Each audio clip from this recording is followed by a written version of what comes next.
Xin chào tất cả các bạn. Các bạn có biết rằng nhiệt độ trung bình trên bề mặt trái đất là 15 độ C, phù hợp cho sự sống của con người và các loài sinh vật, bởi nó không quá nóng như sao Thủy, khoảng 167 độ C, cũng không quá lạnh như sao Hỏa, âm 67 độ C không? Bí mật của điều đó nằm ở khí nhà kính, một thứ vô hình nhưng cực kỳ quyền lực, vì chúng có khả năng giữ lại nhiệt từ mặt trời, giúp trái đất ấm áp hơn. Hôm nay, chúng ta hãy cùng Miss Bamboo tìm hiểu kỹ hơn về biệt đội khí nhà kính này nhé. Đầu tiên, đó là anh cả CO2, rất cao to, vì chiếm đến 70-80% tổng lượng khí nhà kính trong tầng khí quyển. CO2 có nguồn gốc chính từ khí thải hoạt động công nghiệp sản xuất hoặc năng lượng, từ việc đốt than đá hay dầu, khí đốt tự nhiên, hoặc từ việc chặt phá rừng. Tiếp đến là chị 2, có tên là các loại khí flo. Nguồn gốc chủ yếu đến từ hệ thống điều hòa và tủ lạnh.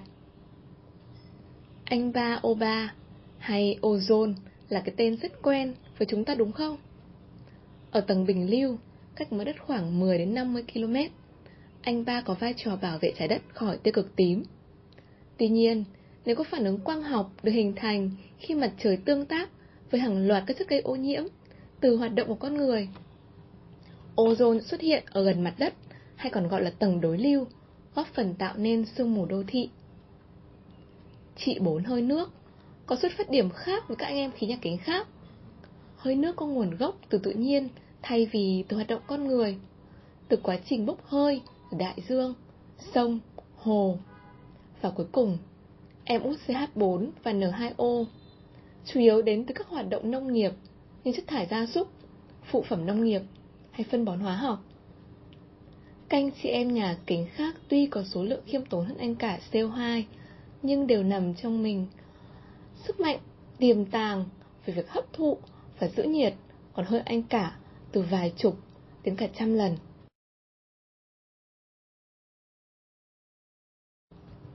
Vậy biệt đội khí nhà kính này hoạt động như thế nào? Ắt hẳn, chúng ta đã từng nghe đâu đó về hiệu ứng khí nhà kính phải không nào? Đó chính là hiện tượng khi mặt trời chiếu năng lượng hay là ánh sáng xuống trái đất hấp thụ phần lớn năng lượng này, sau đó phản xạ lại dưới dạng nhiệt hay tia hồng ngoại. Một phần nhiệt này thoát ra ngoài vũ trụ, nhưng phần khác, đĩa khí nhà kính, CO2, CH4, N2O, hơi nước hay ozone, giữ lại trong khí quyển, làm cho trái đất ấm lên. Chúng ta có thể tưởng tượng dễ hiểu hơn như trái đất cũng giống như con người chúng ta vậy. Hiệu ứng khí nhà kính như việc trái đất mặc một chiếc áo mưa trong suốt, tức là có một lớp khí nhà kính bao quanh. Ánh nắng chiếu xuyên qua lớp áo mưa trong suốt này, và một phần nhiệt được giữ lại, làm bên trong cơ thể trái đất nóng lên. Vậy hiện tượng này có tốt không? Nếu không có khí nhà kính, trái đất sẽ lạnh khoảng âm 18 độ C. Lúc này con người sẽ đóng băng như một que kem, và cây cỏ sinh vật cũng không thể sinh trưởng.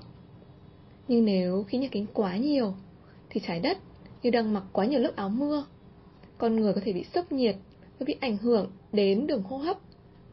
Khô hạn, hạn hán cũng theo đó mà trở nên nghiêm trọng hơn.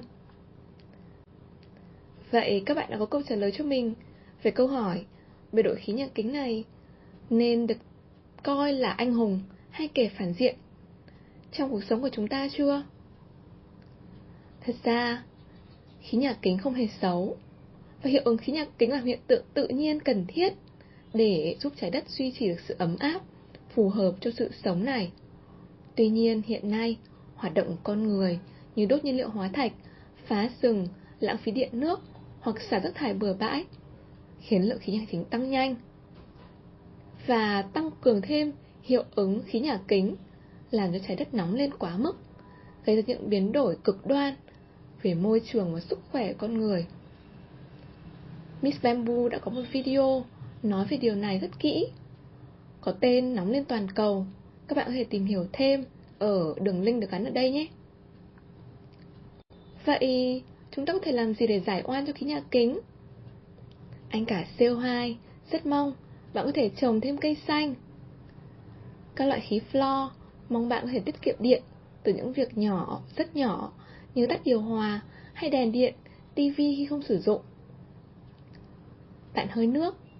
Nhắn bạn: hãy nhớ sử dụng nước đúng cách, vì nguồn nước ngọt trên bề mặt trái đất này chỉ chiếm khoảng 3% mà thôi. Ozone, cũng như em út CH4, N2O, hy vọng các bạn đừng lãng phí thức ăn, có thể giảm rác thải như bình nước hay túi ni lông sử dụng một lần, và thay vào việc sử dụng những phân bón hóa học, hãy sử dụng phân bón hữu cơ cho cây trồng. Những việc này đơn giản và nhỏ thôi, tuy nhiên nó đã giúp trái đất bớt đi một chút phần nào lầu một lớp áo mưa đấy. Hãy cùng tham gia 7 ngày xanh và ghi lại xem mình đã hoàn thành những điều gì liên quan đến việc giải oan cho khí nhà kính nhé. Video hôm nay đến đây là kết thúc rồi. Nếu các bạn thấy video thú vị, đừng quên like, share và đăng ký kênh để nhận thêm những video bổ ích hơn nhé. Hẹn gặp lại mọi người vào 10 giờ sáng thứ Bảy hàng tuần cùng Miss Bamboo.